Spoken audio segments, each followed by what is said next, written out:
भक्त जनों, विस्पति भगवान तो वो भगवान है कि जो लोग उन्हें आदर पूर्वक मानते हैं उन पर विस्पति भगवान अपना कृपा कर देते हैं, उनकी तकदीर बदल देते हैं।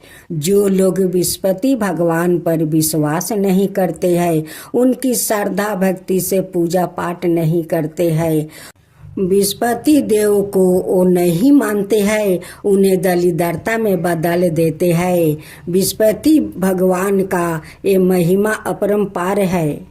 अगर वो मनुष्य विस्पति भगवान को श्रद्धा भक्ति से पूजा पाठ करते हैं और अपना भूल को स्वीकार कर लेते हैं, विस्पति भगवान तो वो है कि उनकी दलिद्रता से मुक्ति करा देते हैं। तो जो भक्तों जनों विस्पति भगवान का भक्त है, वो श्रद्धा पूर्वक विस्पति भगवान को पूजा करे और विस्पति बार को दिन उनकी कहे अनुसार नियम पालन करे। तो भक्तों जनों, मैं ऐसा ही एक कथा सुनाने जा रही हूँ। हम सब मिलकर बोलते हैं, विस्पति देव की जय हो, विस्पति देव की जय हो। एक हिमाचल नाम का देश था। उस देश में एक राजा रहा करते थे। वो राजा एक भरे हुए परिवार का लड़की से शादी करके उन्हें रानी बनाकर अपना महल में ले आते हैं। रानी तो इतना सारा राजा को धन देखकर उनकी मन में लोभ समा जाता है। रानी अपना शरीर पर आभूषण पहन रखती है, हमेशा लदे हुए रहती है। राजा जितने धार्मिक था उतने श्रद्धालु भी था, दयालु भी था। उनकी आसपास में किसी माँ बाप अपना बेटी को शादी नहीं दे पा रहे थे। राजा अपना धन देकर उनकी बेटी को शादी करवा देते हैं, गरीब को भोजन करवाते हैं, भिक्षु भिखार का दान करवाते हैं, साधु संत का भी दान पुण्य करते थे। राजा एक पासा खेलने वाला था और राजा महारथियों के साथ वो पासा खेलता था। राजा हार जीत का बाजी भी लगाता था और राजा उस पासा में जीत भी जाते थे। राजा जो धन और जुआ पर जीतता था उससे आधा धन अपना रानी को देते थे और आधे धन गरीब में बांट देते थे। राजा जो गरीब को दान पुण्य करते थे, भिखू भिखार का दान भी देते थे, रानी को अच्छा नहीं लगती थी।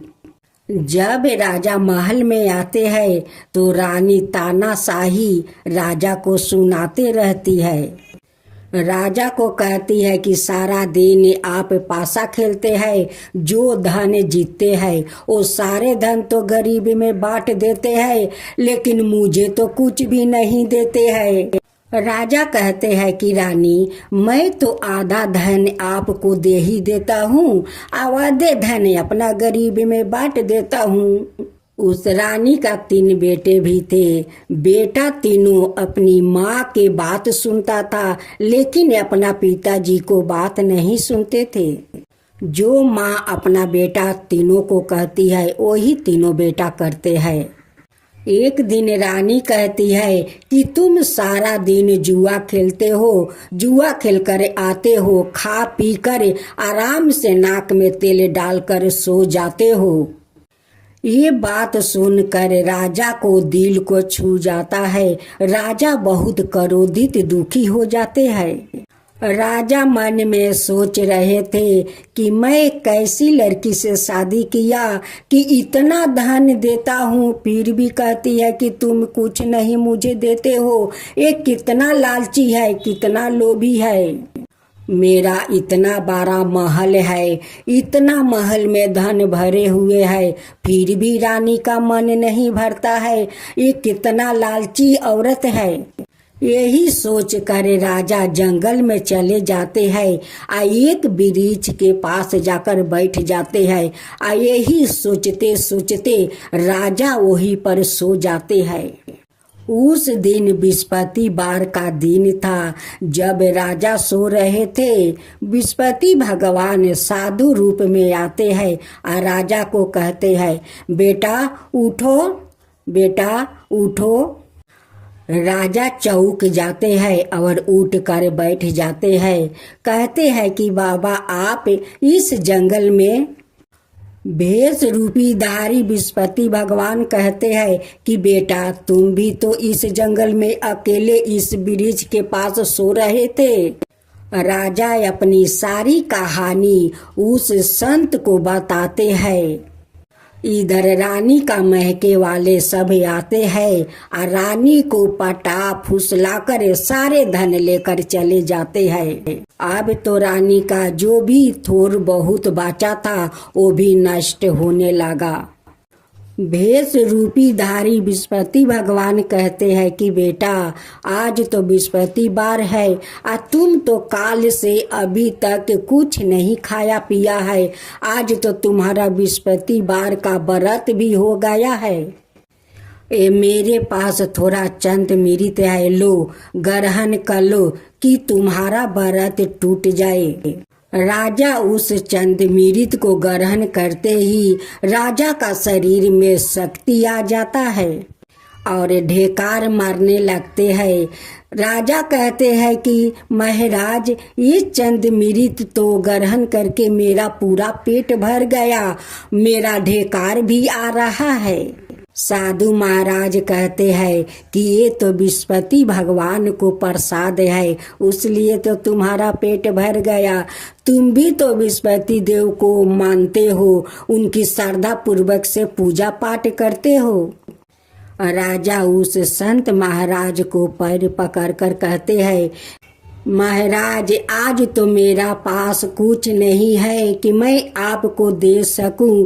आप उल्टा मुझे चंद मृत देकर मुझे आज व्रत तुरवाया है। संत महाराज कहते हैं कि बेटा कोई बात नहीं, तुम जाओ विष्णु धाम जाओ। उस धाम में एक वृक्ष है, उस वृक्ष के पास तुम खोदना, देखना मोहर भरे हुए कलश तुम्हें मिलेगा। राजा संत का कहे अनुसार वो विष्णु धाम जाते हैं। उस वृक्ष के पास खोदते हैं, खोदते खोदते देखते हैं कि एक मोहर भरे हुए कलश है। वो कलश को निकालते हैं।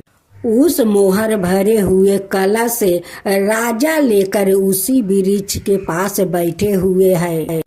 दूसरा देश के राजा का महल में चोरी हुआ था, उसलिए उनकी सारे नौकर चाकर उस चोर को ढूंढने के लिए उस जंगल में पहुंचा जहां राजा मोहर के भरे हुए कलश लेकर बैठा था। उस राजा का नौकर इस राजा का चोर समझकर पकड़ लिया और पकड़कर राजा को पास ले गया। उस नौकर जाकर उस राजा को कहता है कि देखिए राजा साहेब, हम लोग चोर को पकड़ लिया। ये चोर आपका धन लूट कर भाग रहा था। ये राजा उस राजा से कहते हैं कि मैं चोर नहीं हूँ, मैं आपको धन लूट कर नहीं भाग रहा था। मुझे तो एक संत महाराज बोला कि तुम विष्णु धाम जाओ, वहाँ पर एक वृक्ष है, वृक्ष के पास खोदना, वहाँ पर मोहर भरे हुए कलश मिलेगा। मैं आकर वहाँ पर खोदा तो मुझे यही कलश मिला, मैं चोर नहीं हूँ। उस राजा ने इस राजा को बात नहीं सुना और उस राजा को कारागार में बंद करवा दिया। सारे मोहर ले लिया। अब तो राजा उस कारागार में रोते हैं और बृहस्पति भगवान को याद करते हैं। बृहस्पति देव उस राजा का सपने में दर्शन देते हैं। कहते हैं कि आए राजा, तू किसको पकड़ा है? वो राजा चोर नहीं है, वो तुम्हारा जैसा वो राजा है। अपना रानी के कारण वो आज वो बहुत तकलीफ में पड़ा है। अगर तुम उसका धन नहीं लौटाया तो तुम्हारा ये राजपाट मैं ध्वंस कर दूंगा। जब राजा को अंगी टूटा तो बृहस्पति भगवान को स्मरण करने लगा। अपना नौकर से बोलता है कि जाओ उस आदमी को कारागार से छुड़ा कर लाओ मेरे पास। उस राजा का नौकर जाता है और उस राजा को कारागार से छुड़ा कर इस राजा के पास ले आता है। उस राजा ने इस राजा से उनकी कारण पूछा। इस राजा ने उस राजा का अपना रानी के बारे में सब कुछ बता दिया। इस राजा का बात सुनकर उस राजा ने अपने आधे राजपाट उस राजा को सौंप दिया।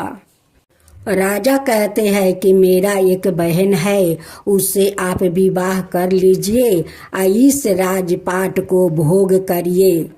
इस राजा उस राजा का बहन से विवाह करते हैं।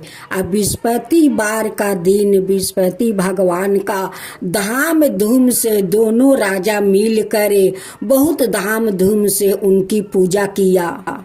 इस राजा को तो बृहस्पति भगवान को दिए हुए धन भी मिल गया और राजपाट भी मिल गया।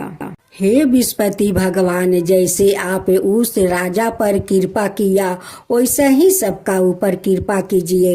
हे बृहस्पति भगवान, सबका ऊपर कृपा कीजिए। जो आपका कथा कहता है उन पर भी कृपा कीजिए। जो आपका कथा सुनता है उन पर भी कृपा कीजिए। बृहस्पति देव की जय हो, बृहस्पति देव की जय हो। आज आप सुने दो बहनें और तुलसी की कथा। गणेश भगवान रिद्धि और सिद्धि से दो बहनों को कैसे कथा सुनाते हैं, तो आइए हम लोग कथा सुनते हैं।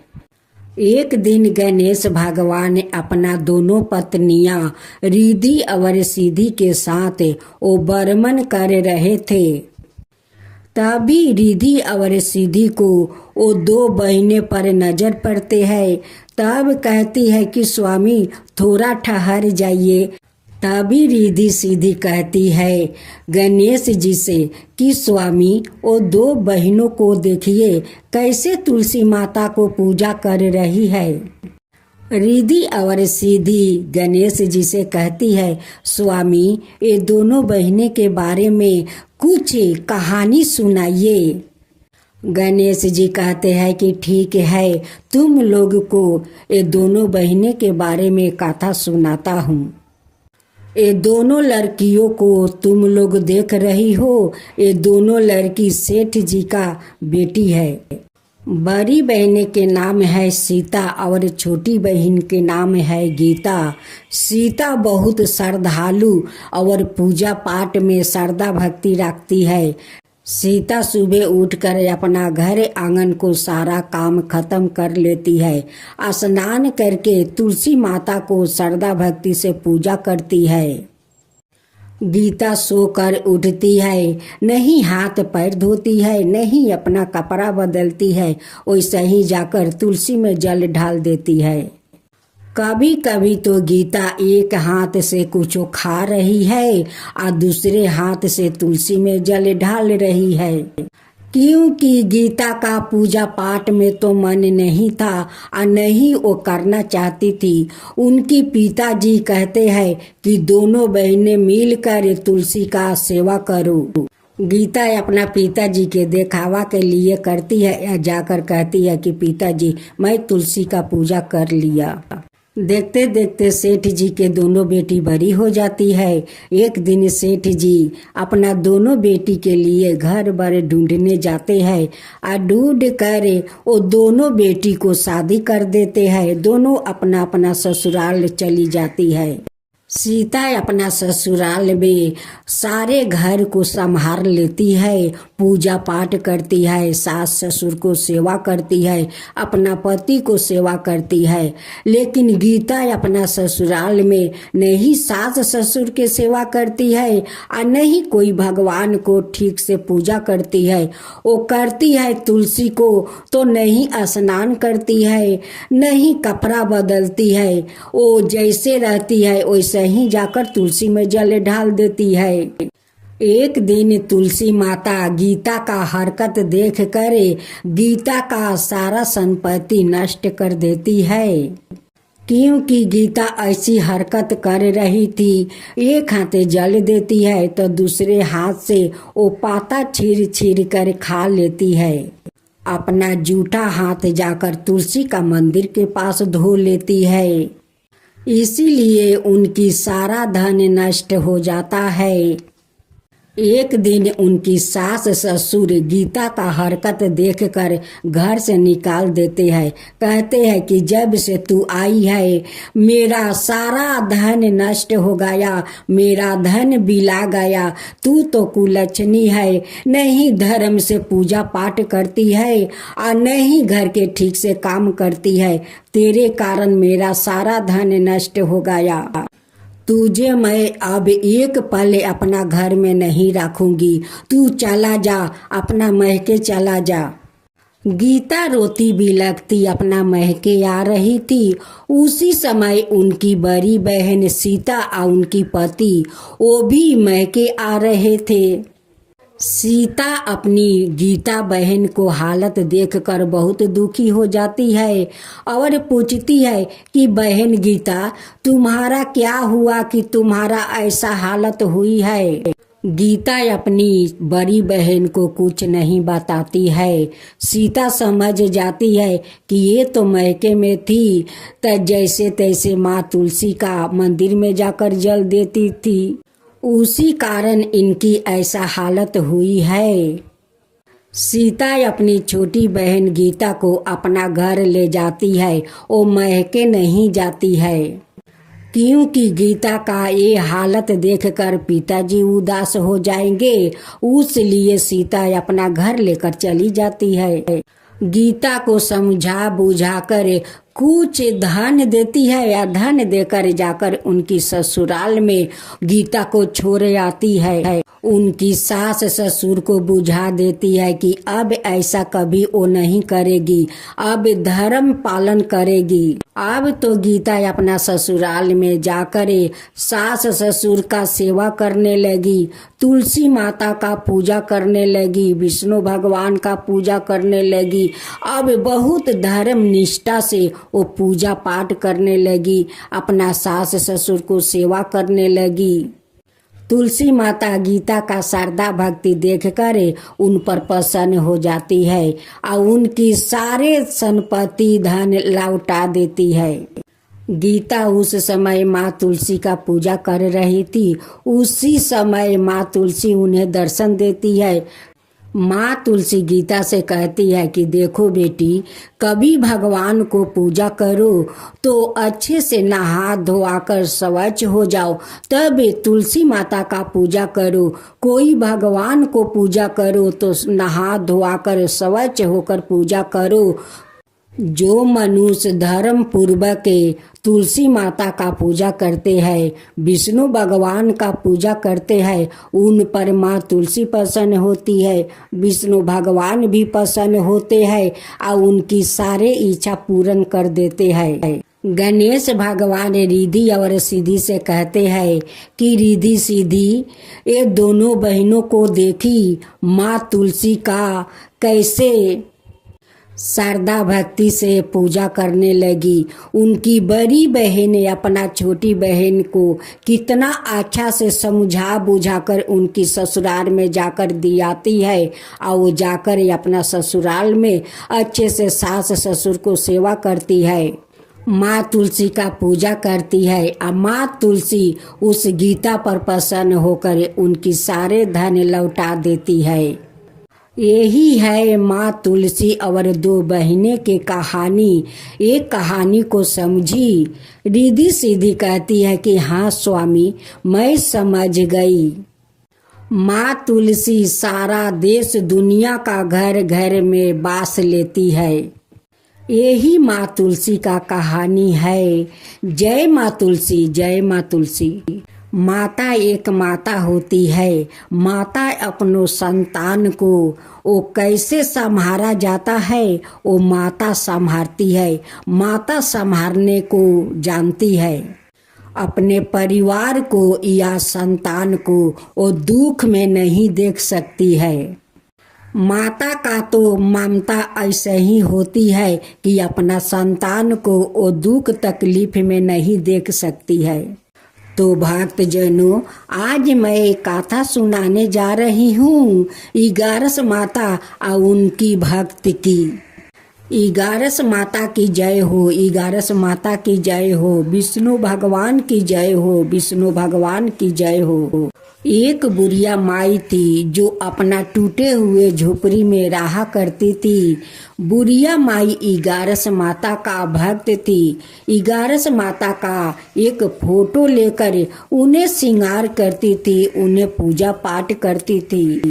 बुढ़िया माई सुबह सुबह उठ जाती है, अपना घर का सारा काम कर लेती है, करके वो गंगा या स्नान करने चली जाती है। उनकी घर से थोड़ी दूरी पर गंगा थी, उसी गंगा में स्नान करने चली जाती है। जब बुढ़िया माई गंगा या स्नान करके आती है तो एक टूल पर खूब सुंदर आसन बिछा देती है और उसी आसन पर इगारस माता का फोटो रख देती है। उन्हें श्रृंगार करती है, उन्हें भोग लगाती है और श्रद्धा भक्ति से उन्हें आरती करती है। आरती करने के बाद वो जाकर भोजन करती है।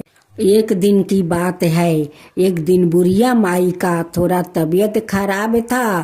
फिर भी बुढ़िया माई सुबह उठ कर आंगन घर के काम खत्म कर लेती है, करके वो गंगा या स्नान करने चली जाती है। जब गंगा या स्नान करके आती है, इगारस माता का श्रद्धा पूर्वक पूजा पाठ करती है। करने के बाद वो जाकर सो जाती है, क्योंकि बुढ़िया माई का तबीयत बहुत खराब हो चुका था। अब तो इगारस माता का बहुत चिंता होने लगी कि अब मेरा कौन श्रृंगार करेगा, कौन भोग लगाएगा, कौन आरती करेगा। मेरी बूढ़ी माई तो बीमार पड़ गई है। बुढ़िया माई को तो कोई सेवा करने वाला भी घर में नहीं था। इगारस माता एक लड़की का रूप धारण करती है, आकर बुढ़िया माई को सेवा करती है। इगारस माता अपना भक्त को इतना सेवा की, इतना सेवा की कि बुढ़िया माई ठीक हो गई और वो जुआन लगने लगी। बुढ़िया माई कहती है कि बेटी, अपना घर द्वार छोड़कर आकर तुम मुझे इतना सेवा की, इतना सेवा कि मैं तो ठीक हो गई और देखो मेरा शास्त्री कितना अच्छा लग रहे है। बुढ़िया माई कहती है कि बेटी, अब तुम अपना घर जाओ, नहीं तो तुम्हारा माता पिता बहुत चिंता कर रहे होंगे कि मेरी बेटी कहाँ चली गई। भेष रूपी इगारस माता कहती है कि तू हमारा माँ नहीं है, तू भी तो मेरा माँ है। बुढ़िया माई कहती है कि बेटी, अब तुम अपना घर जाओ, मुझे अपना इगारस माता का श्रृंगार करना है, उन्हें भोग लगाना है, तुम अपना घर चली जाओ। अब मैं ठीक हो गई हूँ, तुम इतना सेवा की कि मुझे तो देखो जुआन बना दिया है। इगारस माता कहती है कि तुम जो इगारस माता का इतना सेवा करती हो तो तुम्हें तो जुआन होना जरूरी है, क्योंकि इगारस माता का पूजा तो करना होगा, श्रृंगार तो करना पड़ेगा। अगर तुम ठीक नहीं रहोगी तो इगारस माता के कौन श्रृंगार करेगा, कौन उन्हें भोग लगाएगा, कौन उन्हें आरती करेगा। तो देखा भक्तों, माँ को ममता ऐसा ही होता है। अपना भक्त को वो कैसे ख्याल रखती है, उनके लिए कितना चिंता करती है, इसीलिए तो इगारस माता कहलाती है। तब से इगारस माता अपना भक्त को ख्याल रखने लगी। एक दिन इगारस माता कहती है कि तुम मुझे कहती हो माँ कि तुम अपना घर चली जाओ, क्या तुम मेरी माँ नहीं हो? ये मेरा घर नहीं है। बूढ़ी माई कहती है कि नहीं बेटी नहीं, ये तेरा ही तो घर है, मैं तेरी माँ हूँ। मेरा मतलब तो बेटी ये नहीं था। मैं यही सोच रही थी कि तुम्हारा माता पिता तुम्हारा बहुत चिंता कर रहे होंगे, उसलिए मैं बोल दिया कि बेटी अपना घर जाओ। इगारस माता कहती है कि मेरा तो कोई नहीं है, तुम सब कुछ मेरे लिए हो।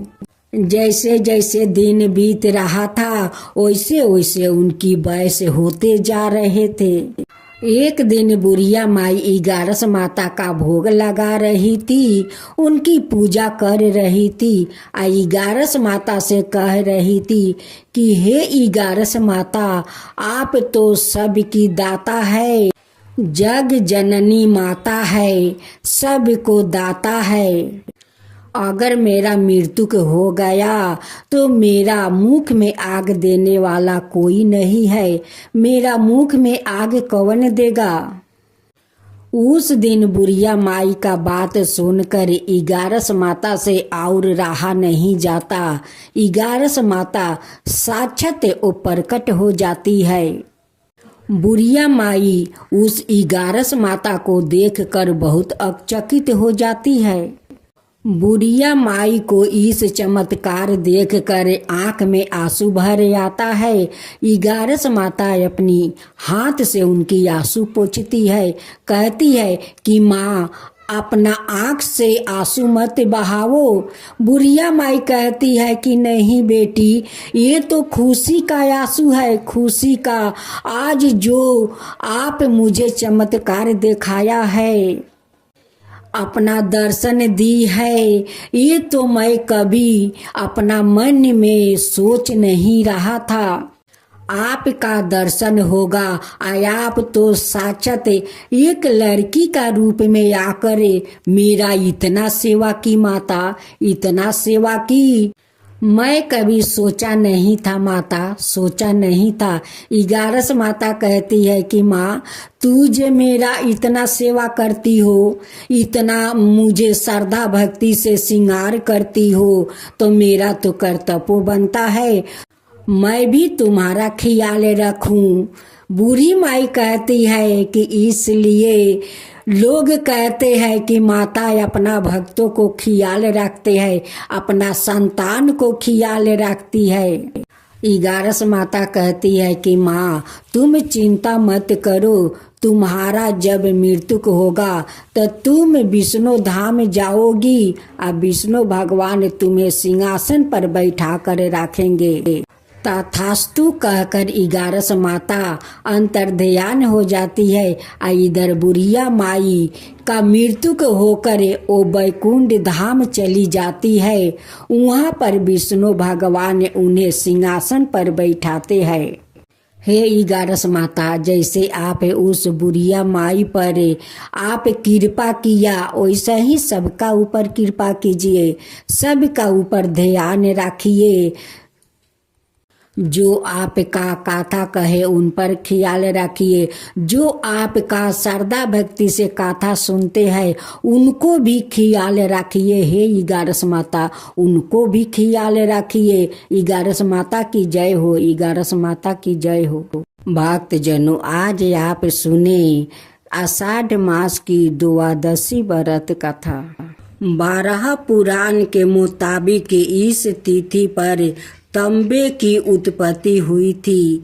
यह धातु भगवान विष्णु की तपस्या करने वाले असुर के मांस से बनी है।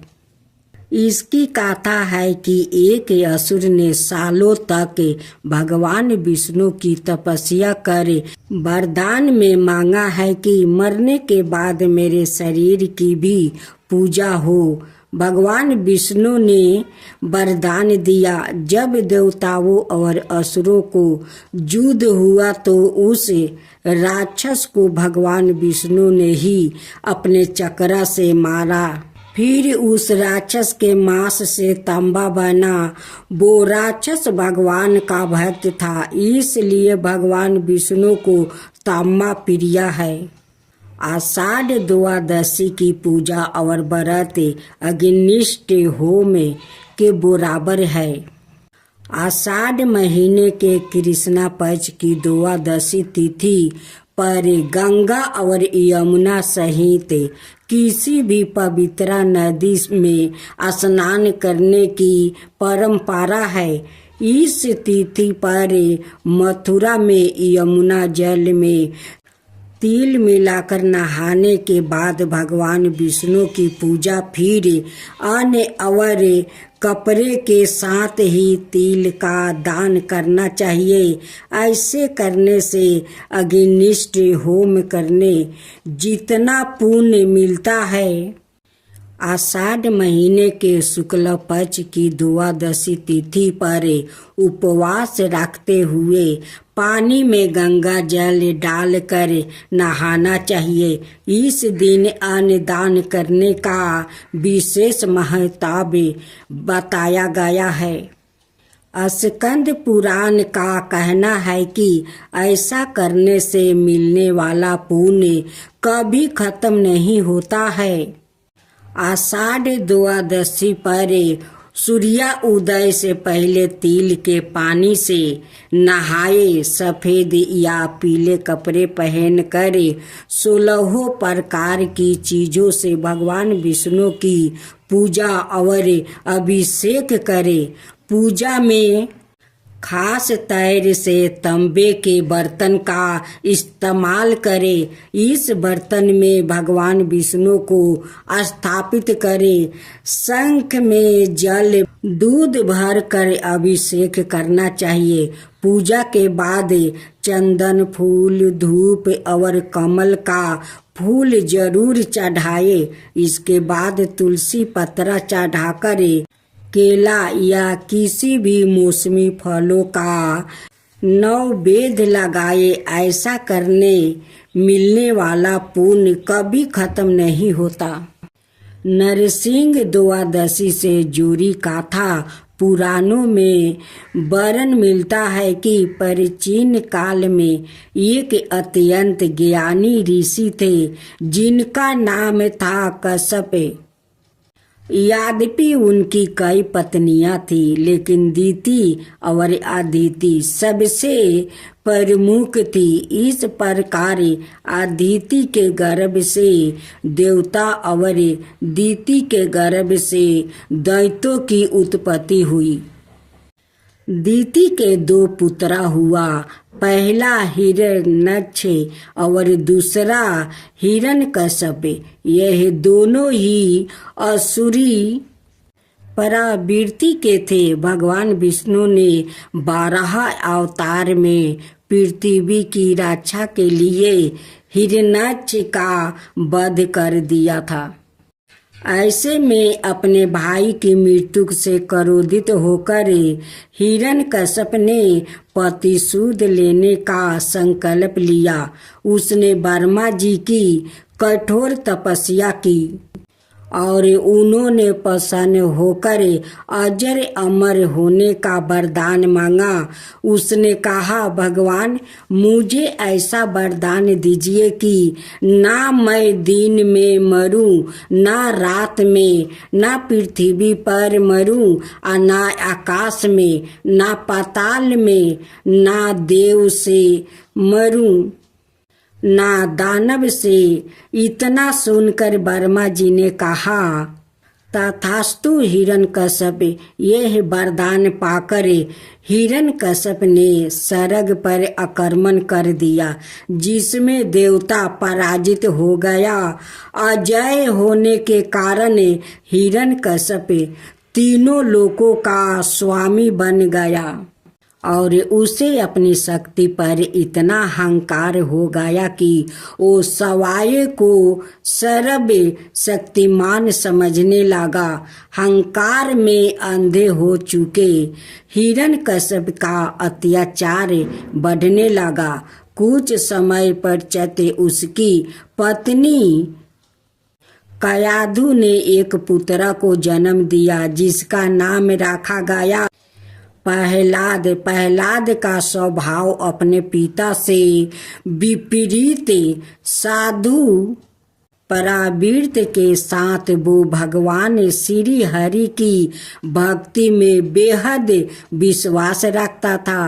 प्रहलाद जब थोड़ा बड़ा हुआ तो हिरण्यकश्यप ने उसे आदेश दिया कि वो केवल अपने पिता की ही पूजा करे, परंतु प्रहलाद ने ऐसा नहीं किया। ऐसे में विष्णु भक्ति से अपने पुत्रा का मन हटाने और सवाए के प्रति आस्था जगाने के लिए हिरण्यकश्यप ने अथक प्रयत्न किया, लेकिन जब सब व्यर्थ देखने लगा तो हिरण्यकश्यप प्रहलाद को तरह तरह से पीड़ित करने लगा। और एक समय ऐसा आया जब उसने अपने पुत्र की हत्या करने का निर्णय लिया। हिरण्यकश्यप ने प्रहलाद को कभी ऊंचे पर्वत से ढकेला तो कभी अपनी बहन होलिका के साथ मिलकर उसे अग्नि में जलाने का प्रयत्न किया, किंतु श्री विष्णु हर बार अपने इस परम भक्त की रक्षा करते थे। प्रहलाद पर भगवान की अद्भुत कृपा देख कर हिरण्यकश्यप की प्रजा भी भगवान श्री विष्णु से आस्था रखने लगी। ऐसे में हिरण्यकश्यप क्रोध की ज्वाला में भड़क उठा और भरी सभा के बीच अपने पुत्र को मृत्यु दंड देने का निश्चय किया। उसने प्रहलाद को एक खंभे से बांध कर कहा, तू कहता है कि तेरा विष्णु खंड खंड में है, यदि ऐसा है तो तेरा भगवान इस खंभे में भी होगा, तो तू आज अपनी रक्षा के लिए अपने भगवान को पुकारे। इतना कहकर जैसे ही हिरण्यकश्यप ने अपनी गदा से खंभे पर प्रहार किया, उसी क्षण प्रहलाद ने भगवान विष्णु का स्मरण किया। स्मरण करते ही गोधूल के समय खंभे को चीरते हुए भगवान विष्णु नरसिंह अवतार में प्रकट हुए, जिसमें उनका आधा शरीर मनुष्य का था और आधा शरीर शेर का। भगवान नरसिंह ने हिरण्यकश्यप को अपनी जांघों पर रख कर उसकी छाती को अपने नाखून से फाड़ कर वध कर दिया। इस प्रकार जब हिरण्यकश्यप का वध हुआ तो ना दिन था ना रात, बल्कि वो गोधूली का समय था। उसे वरदान प्राप्ति था कि वो पृथ्वी आकाश पाताल कहीं भी मारा नहीं जा सकेगा। इस कारण भगवान ने अपनी जांघा पर रख कर उसका वध किया। वरदान के अनुसार ना उसे देव मार सकते थे ना दैत्य, इसलिए श्री हरि ने नरसिंह अवतार लेकर उसे मृत्यु दंड दिया। साथ में सुनेंगे लपसी तपसी की कथा। एक लपसी था, एक तपसी था। तपसी हमेशा भगवान की तपस्या में लीन रहता था। लपसी रोजाना सावा शेर की लपसी बनाकर भगवान का भोग लगाकर जिमा लेता था। एक दिन दोनों लड़ने लगे। तपसी बोला, मैं रोज भगवान की तपस्या करता हूँ, इसलिए मैं बारा हूँ।